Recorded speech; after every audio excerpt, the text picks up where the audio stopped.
mwebale kwekuumira ku mukutu ogwa Ugandan Lifestyle. Nze Segawa Moreshid.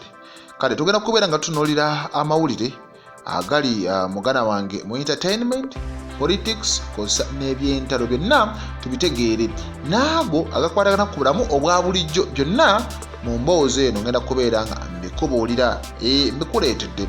Katandikireko owa Secretary General ow'ekibiina ekya National Unity Platform David Lewis Lubongoya. Ono agamba abasajja babadde bannondola olunaku olwa Monday, babadde bannondola bw'ogerako mukutu gwe ogwa X yasobodde okubeera nga mwattu ateekayo obubaka obulagira ddala nti nno abasajja bagezezzaako okuba nga batrackinga emmotoka ye nga tamanyi mulamwa gwe babaddeko, babadde baagala muwamba oba mubuzaawo nze naawe.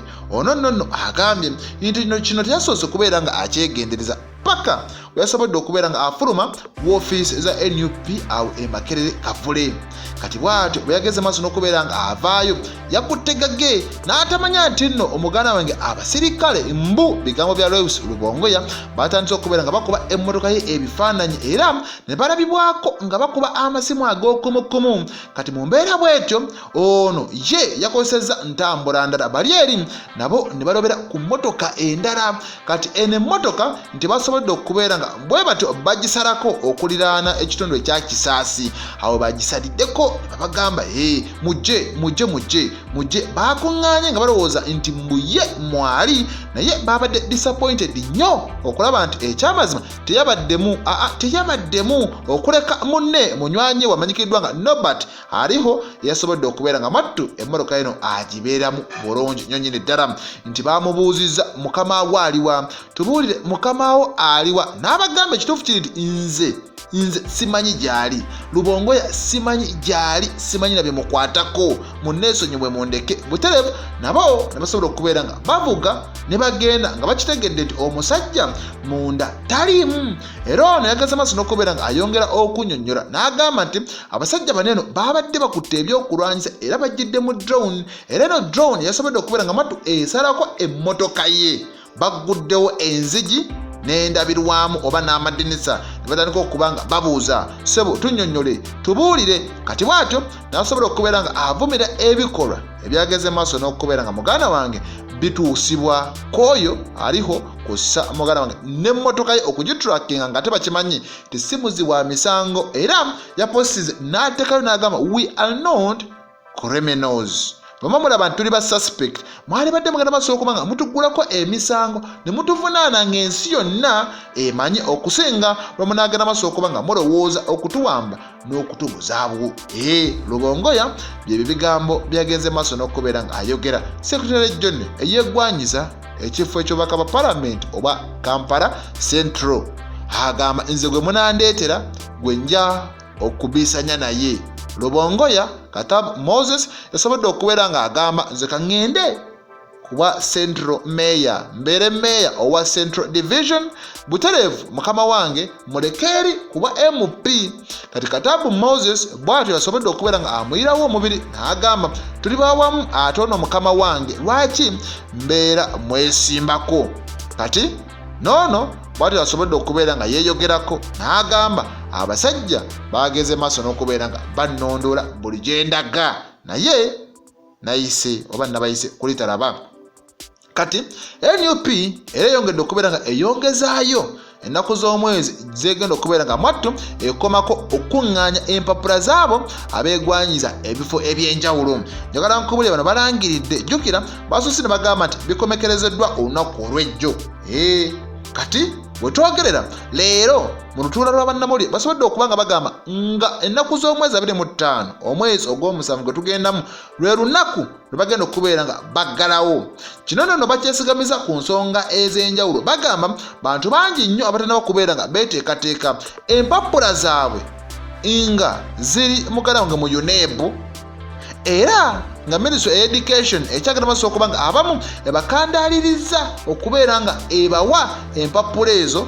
Kati basobodde okubeera nga beemulugunya ne bagamba bannange mutugumiikirizeeko naffe tukyaliyo, naye bagamba nti abantu abasinga obungi beebo abali mu mambuka ebugwanjuba n'ebuvanjuba nga tebali waneno mu masekkati g'eggwanga. Kati chairperson owa Electoral Management Committee ya NUP ani Harriet Chemutai yasobodde okuba ng'agamba katwongereyoko mu mpolampola oluvannyuma tujjagala maaso okuba nga tuveetinga tusunsule omukoomu. Kiragira ddala nti bammemba aba 5,000 be baakalaga nti no beegwanyiza ebifo ebyenjawulo omuli obubaka bwa palamenti, obwa meeya n'obwa kansala.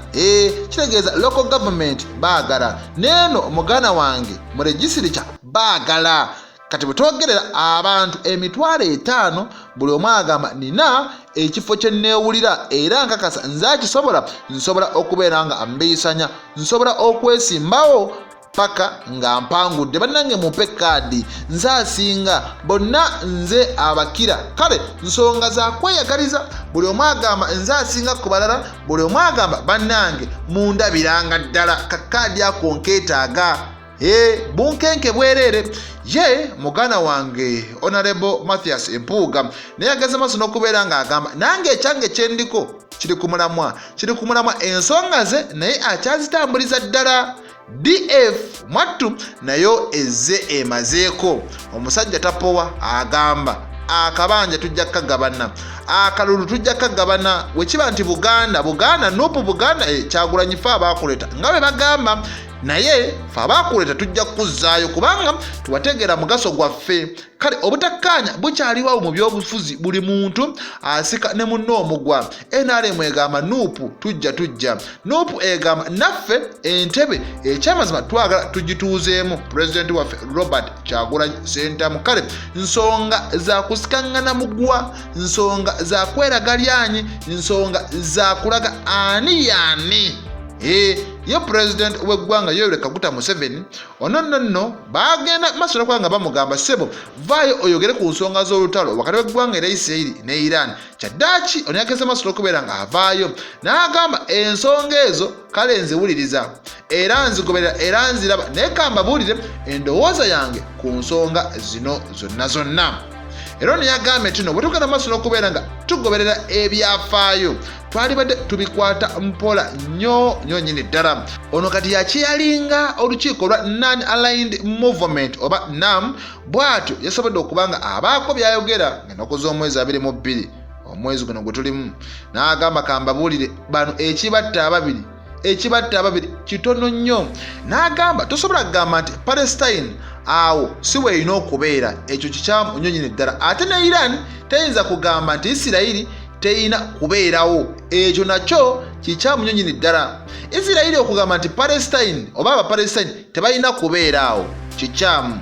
Ate muganda wange n'omusajja omu Iran ogenda maaso okubeera nga agamba Isirayiri eveewo, nakyo kikyamu nnyo nnyini ddala. Era ono yagambye nti nno mawanga mangi nnyo ewali abantu naye nga si gye babeera okugeza abazungu.